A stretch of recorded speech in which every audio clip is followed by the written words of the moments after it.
breaking down everyday workplace issues and diagnosing the hidden sickness, not just the obvious symptom. Our hosts, James and Kobe. Did we lose a patient? No, that's just my lunch. Hey, thanks for joining us. I'm Kobe, he's James, and let's get started with a question. How do I manage lazy and unmotivated employees? Yeah, big one. Honestly, first and foremost, what I want to talk about is that if you want other people to change, you're going to have to be willing to change first. If your current management style or focus is not working, then you need to be willing to be different. And being different requires putting yourself out there, trying something new, and showing vulnerability, which can be a very difficult process to if you're not used to it.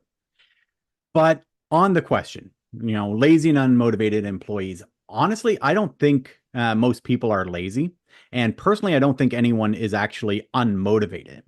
I believe that everyone's 100% motivated all of the time. It's just that they may be 49% motivated by their work and 51% motivated to just do enough not to get fired. Right? Lazy, in my opinion, is a symptom of not channeling people's motivations in a productive manner. Now, there's always going to be like external factors that the workplace can't control. Like maybe I've been dealing with a sick kid for the last however many days, and they've been up at night and I'm not sleeping. So at work, my motivation is going to be heavily weighted towards doing the bare minimum just to get through the day. But I think the intent behind the question is more about how do we incentivize the behaviors at work that we actually want. So maybe I'm working in a retail environment where I have to deal with the general public who, let's be honest, they are rarely at their best when shopping. And I have a manager who I know is not going to back me up when I have that difficult customer and I'm struggling to make ends meet. Where is my motivation going to be focused? Am I going to be motivated to ensure that that next customer who walks through the door actually has a great experience? Or am I going to be motivated to avoid the inevitable conflict that comes from dealing with the public and do the least amount of work possible not to get fired?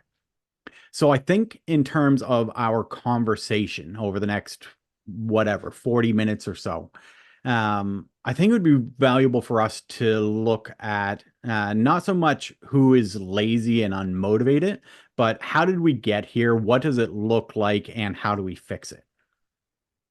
Yeah, I think it is an important thing just to kind of put a little bit of parameters around kind of the loaded terms of lazy and unmotivated. And it is good that you had stated early that people are always motivated.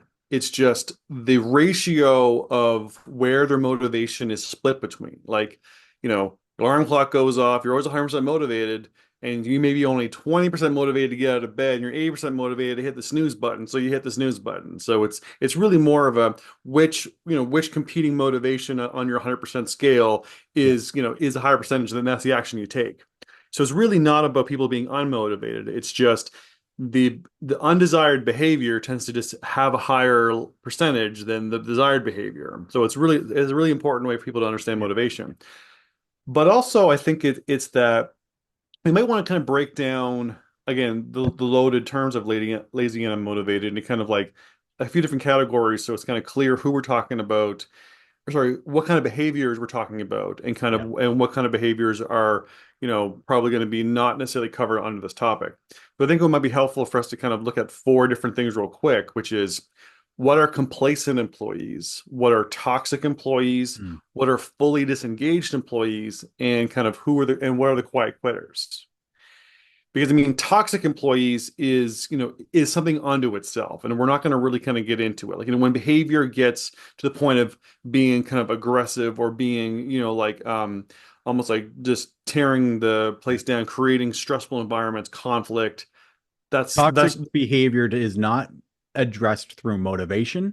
It's addressed through performance management, discipline, and termination.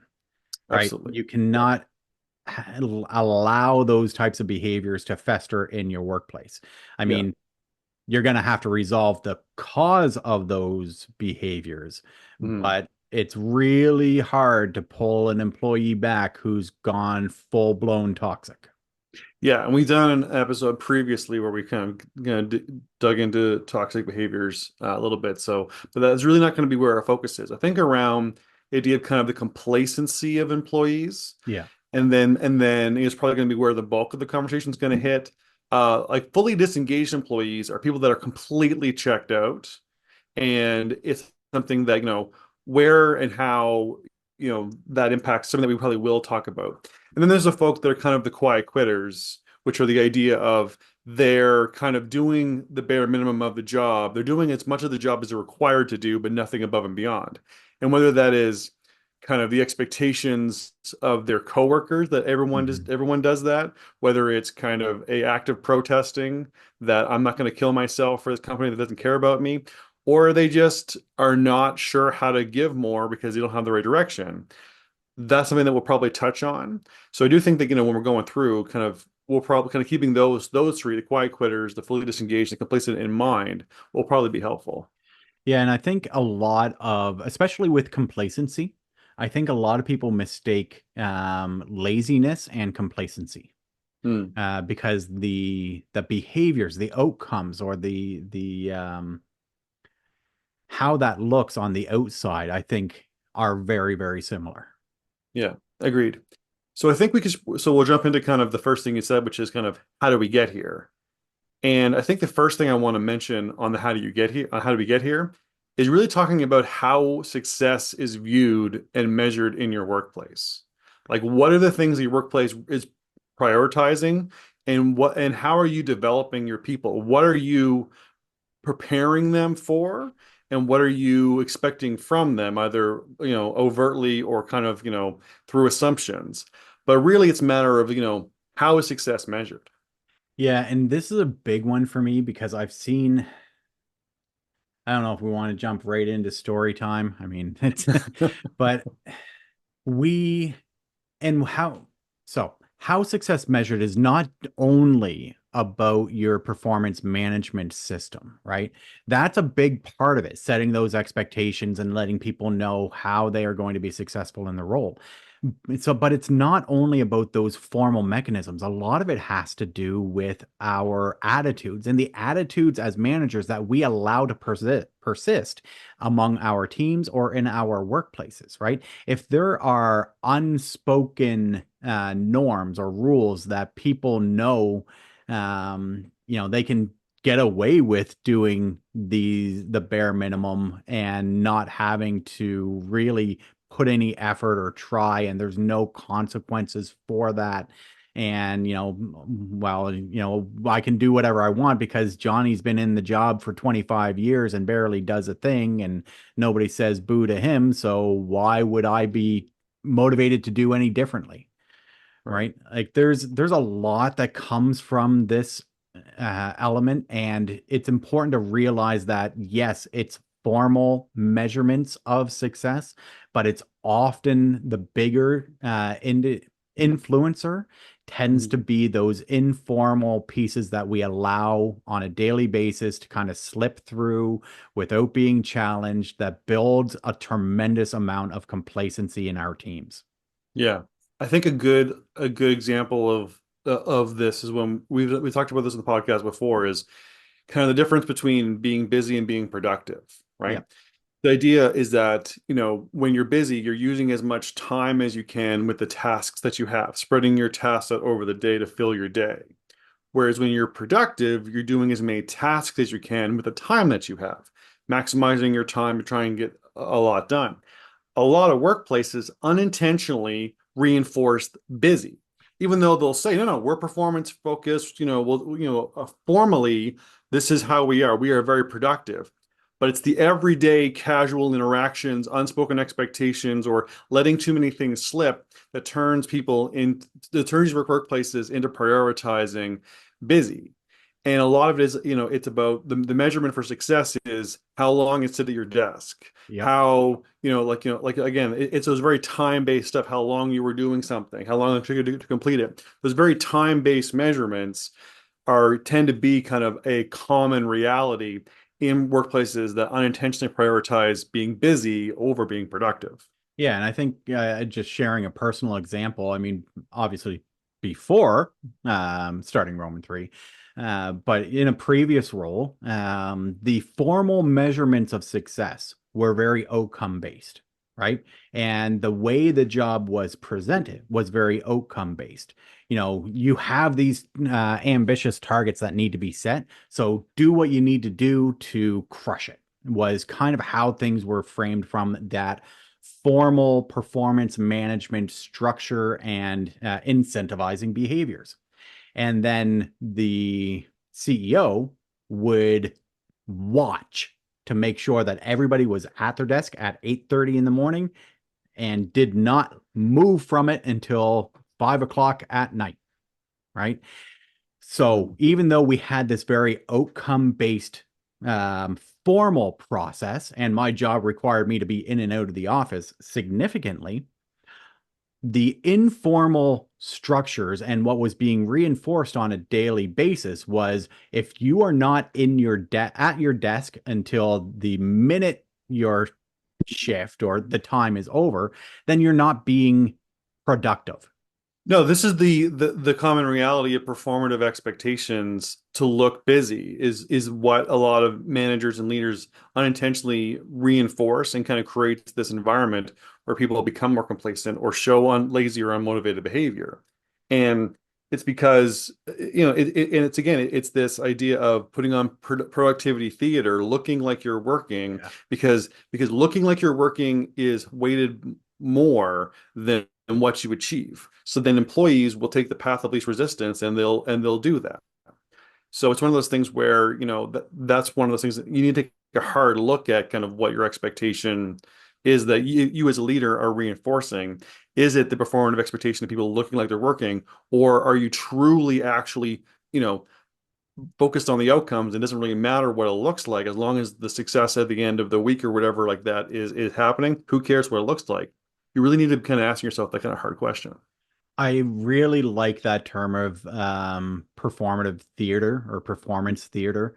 I've heard you say it several times previously. Like it is a great illustrative word or term that really gets to the heart of it, right? We are just putting on a play so Yeah. that so that the boss doesn't get mad, so that we don't get in trouble, even though we're really not doing an awful lot. Yeah. It's just going through the motions and making it look good for somebody else. Yeah, absolutely. And the reality of how true the whole productivity theater is in the workplace is something that is one of the things that new employees tend to pick up on because like your story of how you thought you took a job that was outcome based and then it turned into be a job where it's really about productivity theater is that bait and switch that a lot of new employees tend to fall into.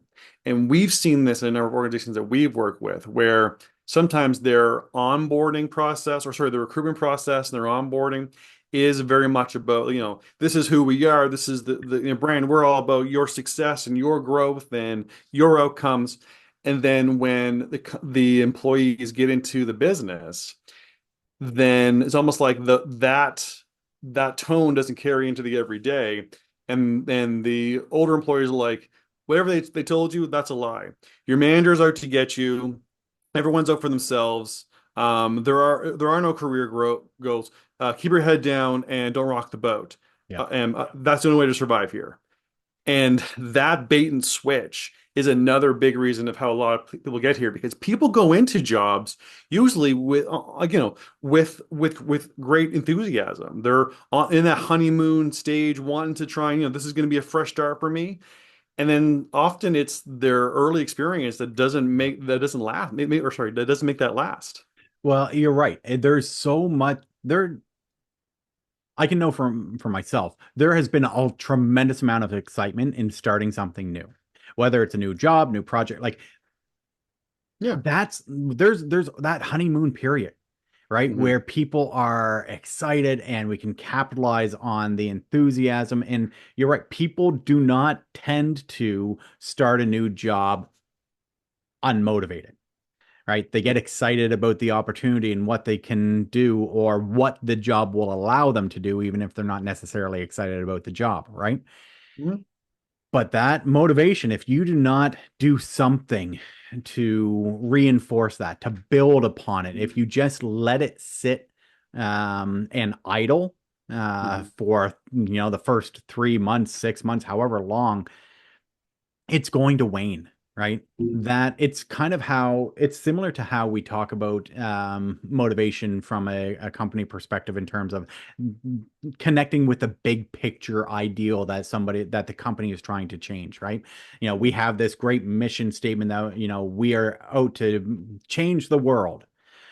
Well, those are great for inspiring motivation, but really bad at sustaining motivation. And when there's a new job opportunity, employees tend to be inspired by the newness, by the challenges that will be presented, maybe even by the mission that the company has set out for the organization. Hmm. It's great to inspire motivation, but the work actually begins with how do you sustain that motivation on a daily basis. Absolutely. I think this might not be a bad time to kind of shamelessly promote our Igniting There's Motivation. never a bad time to shamelessly promote ourselves. So our Igniting Motivation, 8 Sparks of Purpose program is about helping understand what are the things that do motivate people. What are the different things? It's not just about inspiring, but sustaining motivation in the long term. And understanding people are all motivated by different things. And if you as a business owner or leader know kind of what motivates your team, you can start to change things in your workplace to kind of help tap into everyone's individual levels of motivation, what they prefer for motivating factors, and not just kind of hoping everyone has the same one. So I'll make sure there's a link to kind of that program for those who want more information about it. And because it is a very helpful tool Yeah. for this. And it does speak to what you kind of said, is that if you have an idea about the stuff that's going to help sustain someone's motivation, then it makes that new kind of employee experience thing a lot more effective. Because that kind of moves into what I want to say is the third, how do we get here? Is that years ago, um, employees were motivated or were had were happier in the job or were able to stick around a lot longer, gave employers a lot more leeway for kind of sustaining their motivation and their work ethic, um, with a lot less by requiring a lot less. So again, going back 30, 40 years, kind of a good paycheck, weekends off, those types of things were motivating, and people would stick around just for Mhm. the benefits, just for that experience. We call And that loyalty, but really it was employers giving people what they needed to stick around for a long time. exactly. Yeah. And the problem is that a lot of employers still think that those basics that were the norm 30, 40 years ago is still what happens today. But the truth is, it's not. And I like to attune, or sorry, I like to kind of connect or use kind of the analogy of why it's different to the kind of comparing it to our attention span, right? 30, 40 years ago, reading a full book to kind of share information with people had the attention span. They would sit down and go through it. You could get great material in front of people that was multiple pages long. They would take the time to read it. They had the focus, they had the attention span. It was easy for them to sustain that. And that's kind of the same way it was with work. Their motivation was easier to sustain with a much kind of simpler approach. Fast forward to today, we don't have the same attention span with our media. But, where we used to be able to read 3 to 4 pages full text to kind of, as initial engagement, now everything has to be videos. And those videos have to Yeah. be 30 seconds. They have to have lots of different moving pictures because our attention spans have shrunk. People won't read 3 or 4 paragraphs in like on social media. Like that's considered a wall of text, right? Exactly. Yeah. And Yeah, 3 to 4 exactly. paragraphs is not a tremendous amount of information. It's not a tremendous time investment to get through. Right. But you're right. The attention spans have. Well, I would say they've eroded, right? Yeah. Like they've worn away, and we're now at the point where 30 years ago the normal attention span was maybe multiple pages of full text. Today the attention span is again 30 seconds of a quick clip video. This is the comparative to where we are with motivation and with new employees trying to giving their employers the time to kind of show that motivation, show that they're providing them what they need. Where employers are used to it being a couple of years like it was with simple things back 30, 40 years ago. Now you've got a much shorter time. So I call this your retention span, that how long an employee is going to retain their motivation and enthusiasm while the employer shows them that they're giving them what they need to be successful. Yeah. So our attention span is about how long we have the focus on something kind of with media or content. Our retention span is how long we can retain our motivation and enthusiasm for our employer while we're new into the jobs, to kind of see if we can sustain our motivation, or if it's going to end up dipping and we're going to fall into what they consider lazy and unmotivated.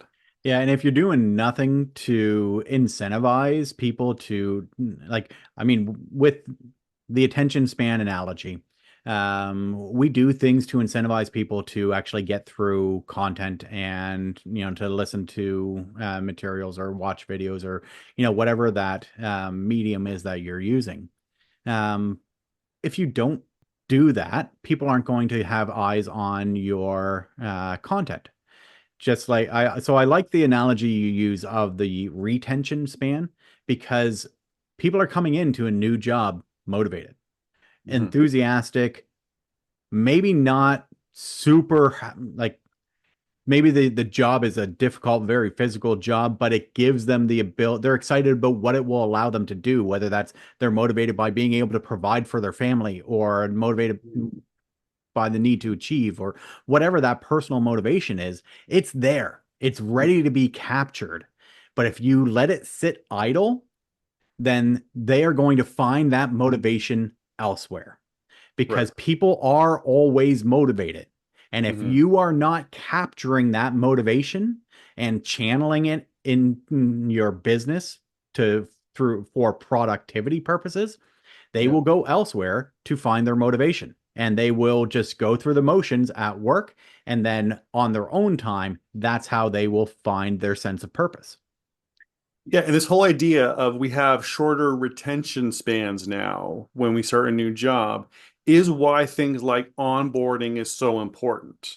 Mm-hmm. Because employers well, give them a couple years to see how they like the job, where the employee is like, I'll give them a couple weeks to see if I like the job. That difference of expectation around their retention Yeah. span for their retaining motivation and enthusiasm is a big problem.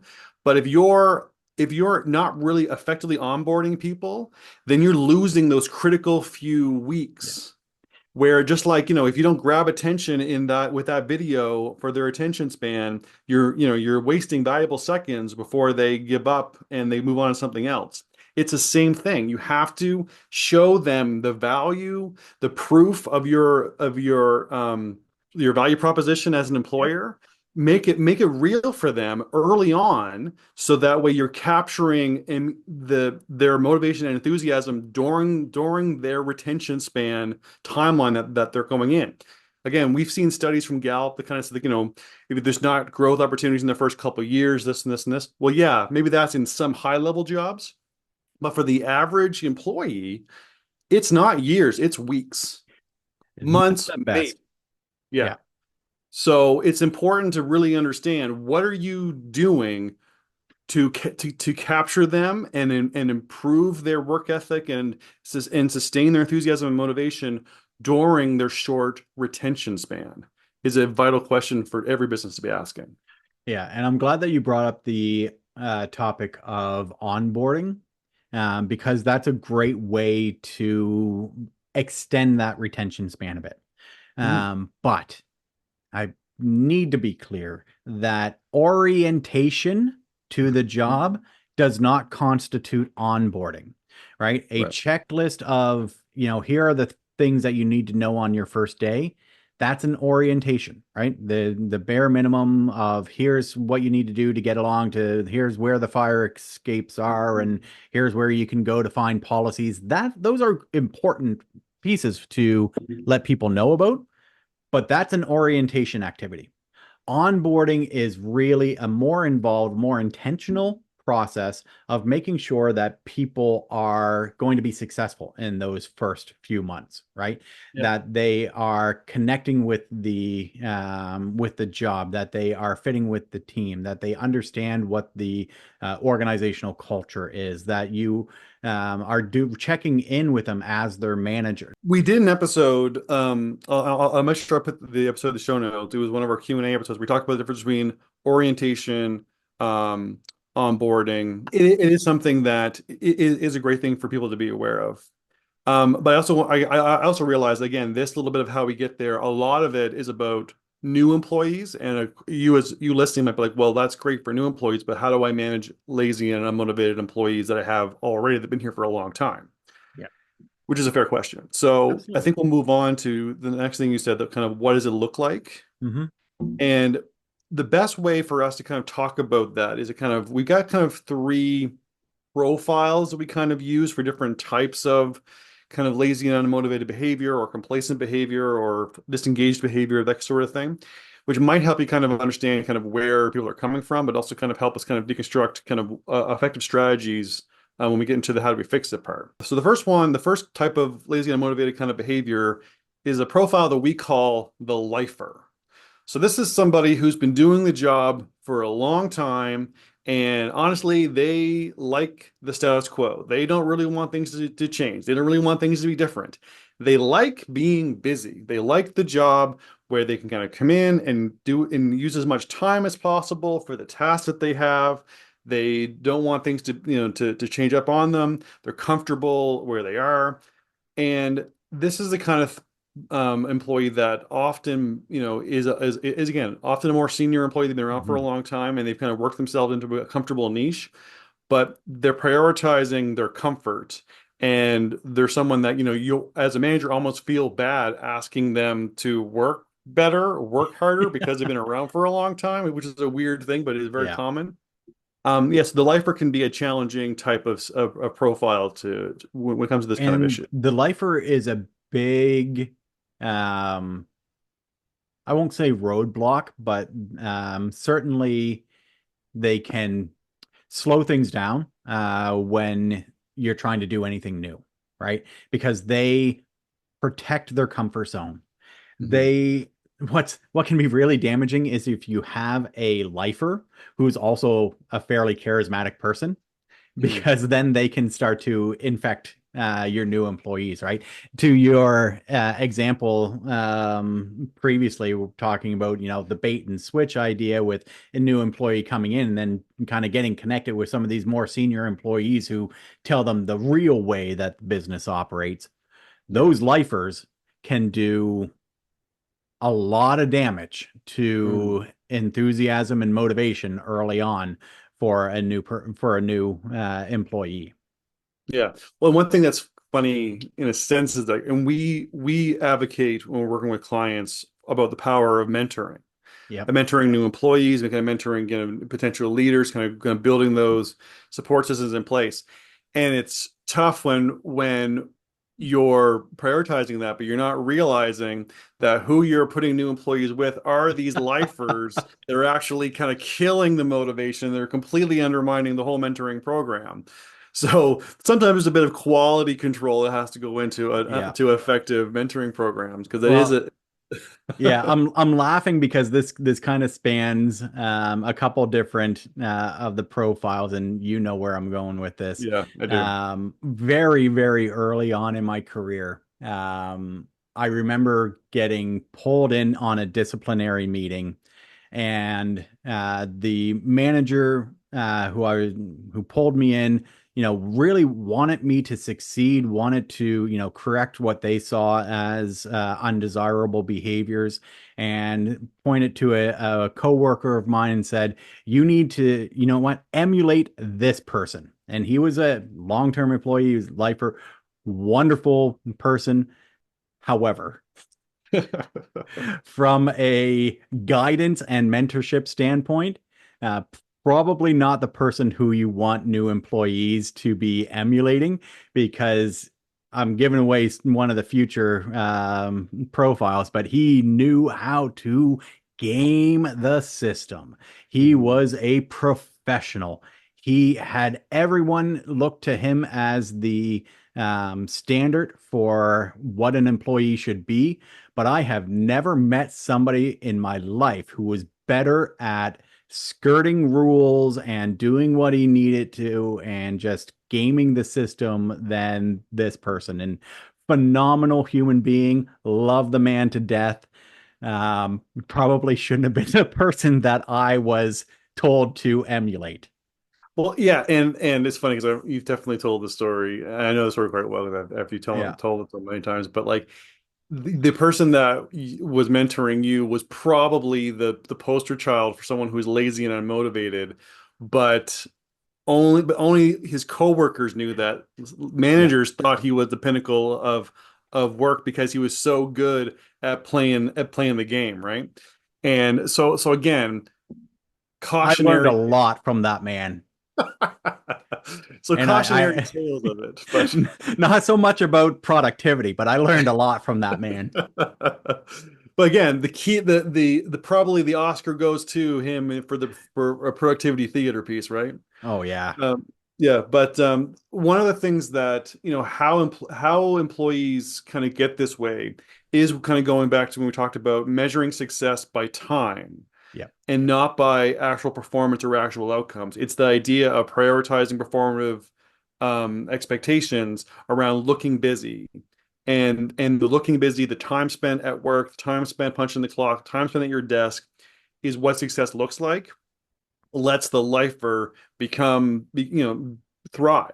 Yeah. So it's the idea of that, that when workplaces do not prioritize performance or outcomes or actually, focus on deliverables rather than productivity theater, Hmm. it's really easy for the lifer to kind of dig in their heels and they can be a very difficult person to motivate, especially because, like I said, if they're charismatic and they're friendly and they've been around for a long time, you feel bad managing them as a manager because they're almost an institution unto themselves, right? Hmm.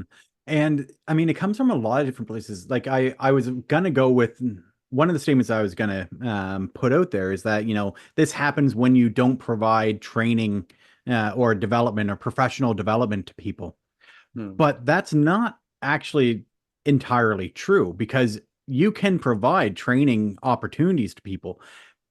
But if you don't allow them to use their new skills that Right. you're training them, and you're putting people through performative expectations around professional development as well, where you Mhm. have to go to these courses and take these classes and do this and do that, but nothing in the job ever changes because the unofficial rules that you are reinforcing, you don't care, Yeah. then it kind of breeds this complacency. Yeah. And I remember one of our very early clients for Roman 3, this topic was something that came up, and he used the term of, it's the difference between somebody having 25 years of experience or having 1 year of experience 25 times, Right. which I love that. And told him Mhm. in at the moment I was going to blatantly steal his quote, and I have been using it ever since. Yes. But it's another good way to look at how the lifer complacency angle builds, and Yeah. how that the behaviors that come from that tend to look very lazy or unmotivated.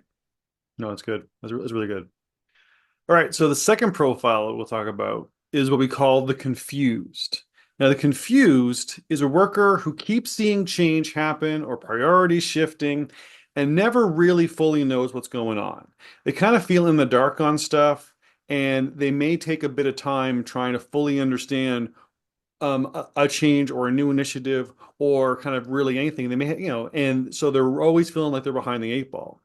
So like if a new initiative kind of only lasts 6 months, and the organization only kind of commits to it for 6 months, but it takes them 5 months to learn it, then it gets shifted or thrown out or kind of everything reverts back to normal. They get very frustrated because maybe they, again, have a bit of a longer learning kind of curve, or their learning styles are not being activated, or they just are not being communicated with. And that's probably one of the biggest ones, right?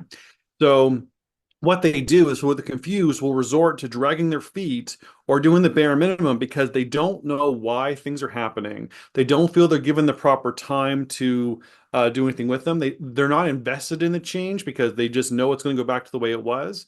And they have no idea how long anything's going to last or when things are going to change back again. Yeah. So it's about their protecting themselves and their mental health and not overstressing by dragging their feet and looking like they're lazy and unmotivated. We actually deal with this a lot because we deal in cultural transformation Mhm. when a company has tried, the flavor of the month for the last, several years, implementing new strategies that never go anywhere, is that, the implementation falls through halfway through because nobody's ever generated any buy-in for it. Nobody's communicating the why behind what we're doing. So this is a really common trait that we see. Yeah. It's not insurmountable, but a big part of it is respecting that different people need different things. We all need different things to be successful in our roles, and we all need different things to be successful as we navigate change. And so communication, buy-in, making sure that we are understanding that there are, like you said, different learning styles, there are different personalities, there are different education levels within our organizations as well. So we need to tailor our communication to our audience, not just send out blanket, here's the newest thing that we're doing. There's going to be some training on it, and then you're expected to be fully trained within, after a 3-hour half day workshop. Yeah. Yeah, and I mean, just like kind of we talked about, the lifer tends to be kind of going back to that complacent employee type of situation. The confused is often kind of resorts to becoming what people know as a quiet quitter. Mhm. Partially is because they'll do their job, but they're not going to do much more than that. Sometimes it's out of protest, but sometimes it's out of survival because they just don't know how to jump into it, or don't have the bandwidth to constantly be Yeah. shifting gears. So they just end up doing what people consider quiet quitting, and kind of just kind of working the rule, because it's really just so that they can actually kind of get through the day, because they just feel overwhelmed all the time by all the different stuff happening for whatever reason. Yeah. You want to talk about the last one? Yeah, so the last one I think will be interesting. Yeah. Partially because I think you and I, in different times in our career, I self-identify as this one. So the third one is what we call the gamers, and you alluded to this in your other Yeah. story about the guy who mentored you. But the gamers are workers who are really good at gaming the system. They're really good at finding loopholes. They're really good at taking advantage of the situations. They're more like the fully disengaged people that are, the job as a paycheck, and they're all about just not about protecting themselves to do as little as possible, often at the expense of the Yeah. business. Because one thing that's tough is sometimes these gamers are created from what would have been employees who could have become your top performers. Hmm. The problem is, a lot of gamers tend to be smart, ambitious, and creative. And in the right environment, they could be, or could have been, rock stars. Yeah. But they've experienced something, typically during their short retention span, that has made them shift away from bringing their best to the business, and potentially now using their best to kind of Get the most profit, out or of the to, business. Yeah. exactly, yeah, just exactly, to game the business. Yeah. And sometimes this can be institutional betrayal, which we talked about kind of in a previous episode about psychological injury. But I mean, the idea of where they feel betrayed by the organization that employs them, so they use their creativity and ambition and intelligence against the business to game the system and get as much out of it as they can while putting in the least amount of effort. And part of it is kind of a stick it to the business type of idea, but part of it is they're smart enough to try and collect Yeah, the paycheck without doing any kind of work. And the gamers can be a very tough group to try to kind of curb what you might view as lazy and unmotivated behavior. 100%, because these people tend to know all of the rules. Because in order to do your best at breaking the rules, you have to know them first, right? Yeah. So they tend not to break a lot of rules, but they do know how to skirt them. They look Mhm. for loopholes. They know how to avoid, and they do a Yeah. good job at it. I No, mean, I can clearly remember. So one of my first jobs out of university, I had a middle level management job someplace, and I was told I'd have all this opportunity and all this kind of growth and potential, and they really built me up. This is going to be a place I can make my career and the whole thing. And then I was only there probably a month when my hours got cut, yep, when I got moved into a different department just because of cutbacks, or the projects they said I could take on were really going to be delayed for multiple years. And then I got resentful. yes, And let's be serious, I was young, I had a chip on my shoulder. I felt I was smarter than everybody else there, and I became the most prolific gamer that the organization had ever seen. And like the my bosses despised me, but I did nothing that was fireable with cause. But my coworkers loved me, and I was and everything because I was so good at yep. making stuff happen, but usually at the expense of the bosses. Like I was a horrible employee. And again, chalk that up to being kind of an arrogant young person. But it was the idea of I felt betrayed and I had a lot to offer. And instead of using my ambition and my Yeah. creativity to benefit the business, which is what I was trying to do, but it kept getting roadblocked, kept getting delayed, kept getting overlooked. So I felt betrayed by the organization, and they never, and they again prioritized what I put with the wrong things. So I started using those skills against them to make myself a really cushy job at their expense. And And that's again, was it what people right? need to No. realize about the gamers is Hmm. that they don't start out as lazy and unmotivated. I mean, I'm using those terms I've already said my piece on them, but they don't start out that way.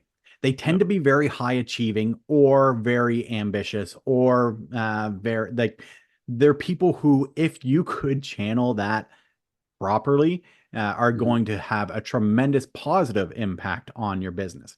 But something happened generally early on in their tenure Hmm. that felt like a betrayal. So Yeah. your example of your hours getting cut is great, right? They Hmm. talked you up about, how great this opportunity is and it's a career making opportunity and we're so excited to have you.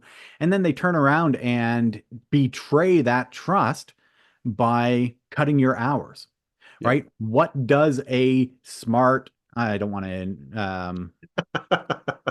be It too was nice to you here, so I'm going to move away from your example and talk about gamers in general. But what do fair. smart, ambitious people do when they feel betrayed? Mhm. They act out. They Yeah. find ways of getting back at you, the company, for Hmm. doing that, or they leave, right? Yeah. They Yep. leave, they become a high performer in another company, or they stay and they just Yeah. become a gamer. And Well, the reality is I did both. I was constantly using company time to look for a new job right, while I was happily gaming the system. yeah, Right.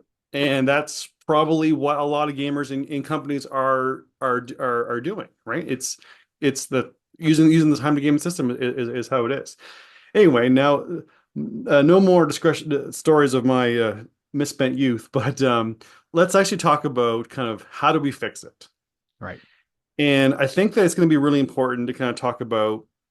setting and managing clear expectations is probably something that every manager can do to improve employee motivation and to help them improve employee performance. Because one of the things where, and you've alluded to this a number of times, the unspoken rule or the assumption or letting stuff slide or this or this or this tends to be how this stuff kind of starts to fester.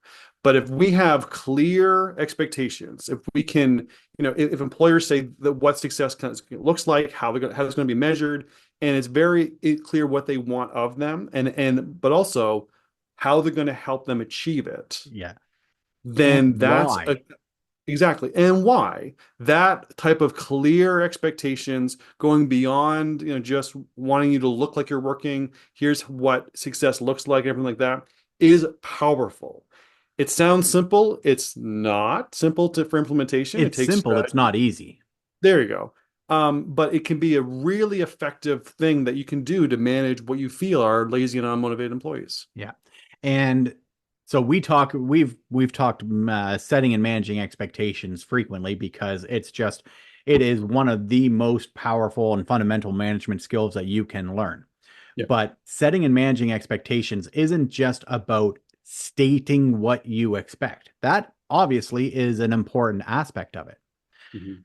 But for many people, in order to connect with the outcome, they need to understand the why. Why am I expected to do A, B, and C?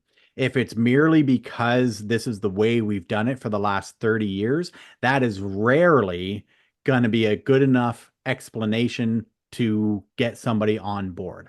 I can speak from experience. I won't go into another story because we're already running a little long with this conversation.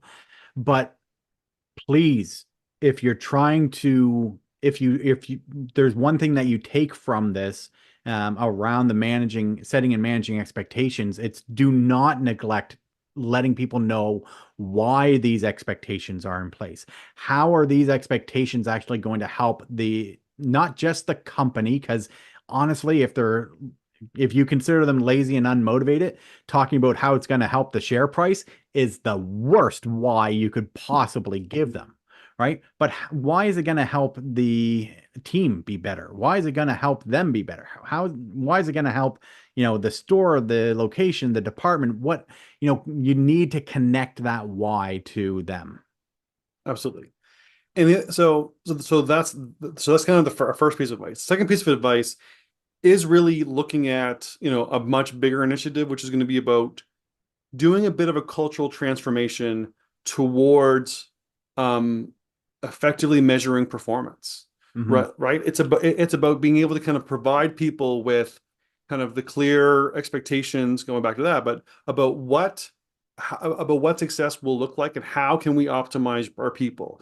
It's restructuring our culture, transforming it towards a higher performance based one is Yeah. something that's again a much bigger initiative, but that's going to be how we kind of sweep up all of these employees that we feel are lazy and motivated and start to actually bring big change, not just kind of doing by employee, but kind of addressing all employees can be another great way to do that. Yeah, that's good. I mean, the cultural transformation piece is huge because if you have performative solutions in place, there's a lot of change management that's going to be required to move from performative to actually getting what you need out of people. Yeah. And that needs to be an intentional, well thought out, and well articulated plan. Yeah. And I think another good piece of advice to give is prioritize the employee experience. Hmm. Understand that your employee experience is crucial towards your employee performance. And being able to make sure that you're not creating the environment or reinforcing the things that will create complacency Yeah. or disengaged employees or quiet quitters or all this kind of stuff like that. And that make sure that you're not just hoping the employee experience that worked 30 years ago will work today. I Yeah. think the last piece I kind of want to say real quick is just develop your people. Yeah. Invest in improving your employees' skills and letting them use those skills. Yeah. I agree entirely with the last point. I just on the employee experience piece, look at those three profiles that we talked about, right? Right. The lifer. they have fallen into that category because of the experiences that they've had, right? Their experience has allowed them to become complacent and be that lifer. Same with the confused. Their employee experience is so sporadic. The lack of consistency and follow through is causing a very poor employee experience to happen. Same with the gamer, right? Something has happened along those chain of events that they feel betrayed by the company. Their experience has been negative, and that's why they are now acting out in the way that they are. So employee experience is fundamental. Absolutely. That's good. So I'll just do a very, very quick summary. Okay. Yeah. So the question was, how do I manage lazy and unmotivated employees? Largely, you need to understand where this type of behavior is coming from. How do we get here? How are we developing our people? How are we prioritizing things in our workplace? Are we focused too much on performative solutions rather than on actual performance? Are we allowing for employees to kind of maintain their motivation and enthusiasm during what we call their retention span, how long they're going to be able to retain their motivation and enthusiasm when they start a new job? And are we using our onboarding and kind of new employee experience to kind of maximize that, or are we completely wasting it? There are different types of profiles of employees that could present as lazy and unmotivated. The lifer, someone who's been around for a long time and resistant to change. The confused, the person who keeps seeing change happens but never really knows what's going on. And the gamer, the workers who are really good at gaming the system and finding loopholes to their advantage. Knowing all of this is helpful, but the thing that you have to realize is all we can address it all. We can do that by setting and managing expectations, by shifting our culture towards a more performative base one. We can prioritize our employee experience, and we can always develop people and allow them to not just have new skills, but also effectively use those skills to make our companies better. So that about does it for us. For a full archive of the podcast and access the video version hosted on our YouTube channel, visit roman3.ca/podcast. Thanks for joining us. For more information on topics like these, don't forget to visit us at roman3.ca. Side effects of this podcast may include improved retention, high productivity, increased market share, employees breaking out in spontaneous dance, dry mouth, aversion to the sound of James's voice, desire to find a better podcast.